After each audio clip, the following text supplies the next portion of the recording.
जय श्री कृष्ण मित्रों, हमारे देव तिलक चैनल पर आपका स्वागत है। क्या आप जानते हैं आखिर भगवान श्री कृष्ण को क्यों कहा जाता है रणछोड़? बड़ी रहस्यमय है कहानी, तो आइए जानते हैं विस्तार से। भगवान श्री कृष्ण के चमत्कार और लीलाओं के बारे में कौन नहीं जानता है। वह भगवान विष्णु के अवतार थे, वह जो चाहे वो कर सकते थे और कई मौक़ों पर किया भी था। लेकिन एक ऐसा मौका भी आया था जब श्री कृष्ण को रणभूमि छोड़कर भागना पड़ा था, जिस वजह से उनका नाम रणछोड़ पड़ा था। अब आप सोच रहे होंगे कि वो तो भगवान थे, फिर उन्हें किसी से भागने की क्या ज़रूरत थी।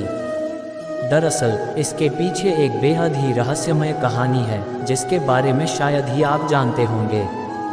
ये कहानी कुछ इस तरह है।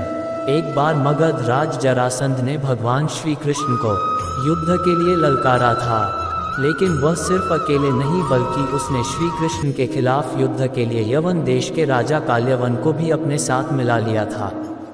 दरअसल काल्यवन को भगवान शंकर से ये वरदान मिला था कि न तो कोई चंद्रवंशी और न ही कोई सूर्यवंशी उसको युद्ध में हरा सकता है। उसे न तो कोई हथियार मार सकता है और न ही कोई अपने बल से हरा सकता है। भगवान शंकर से मिले वरदान की वजह से काल्यवन खुद को अमर और अजेय समझने लगा था। उसे लगने लगा था कि कोई भी उसे युद्ध में हरा नहीं सकता है और न ही कोई मार सकता है। जरासंध के कहने पर काल्यवन ने अपनी सेना के साथ मथुरा पर आक्रमण कर दिया। अब क्योंकि श्री कृष्ण जानते थे कि काल्यवन को वो अपने बल से मार नहीं सकते हैं और न ही उनका सुदर्शन चक्र उसका कुछ बिगाड़ सकता है, इसलिए वो रणभूमि छोड़कर भाग गए और एक अंधेरी गुफा में पहुंच गए। श्री कृष्ण जिस गुफा में जाकर छुपे हुए थे, उसमें पहले से ही इक्ष्वाकु नरेश मांधाता के पुत्र और दक्षिण कोसल के राजा मुचकुंद गहरी नींद में सोए हुए थे। दरअसल उन्होंने असुरों से युद्ध कर देवताओं को जीत दिलाई थी। लगातार कई दिनों तक युद्ध करने की वजह से वह थक गए थे, इसलिए भगवान इंद्र ने उनसे सोने का आग्रह किया और उन्हें एक वरदान भी दिया, जिसके मुताबिक जो कोई भी उन्हें नींद से जगाएगा वह जलकर भस्म हो जाएगा।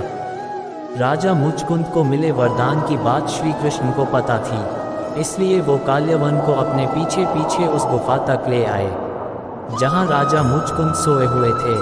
श्री कृष्ण ने काल्यवन को भ्रमित करने के लिए अपना पीताम्बर राजा मुचकुंद के ऊपर डाल दिया। राजा मुचकुंद को देखकर काल्यवन को लगा कि वह श्री कृष्ण ही हैं और उससे डरकर अंधेरी गुफा में छुपकर सो गए हैं, इसलिए उसने श्री कृष्ण समझकर राजा मुचकुंद को ही नींद से उठा दिया।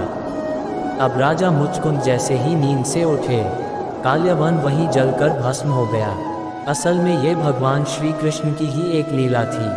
उन्होंने महाभारत के युद्ध में गीता का उपदेश देते हुए कहा भी था कि सृष्टि में जो कुछ भी होता है उन्हीं की इच्छा से होता है, तो जाहिर है काल्यवन का अंत भी उन्हीं की इच्छा से हुआ था।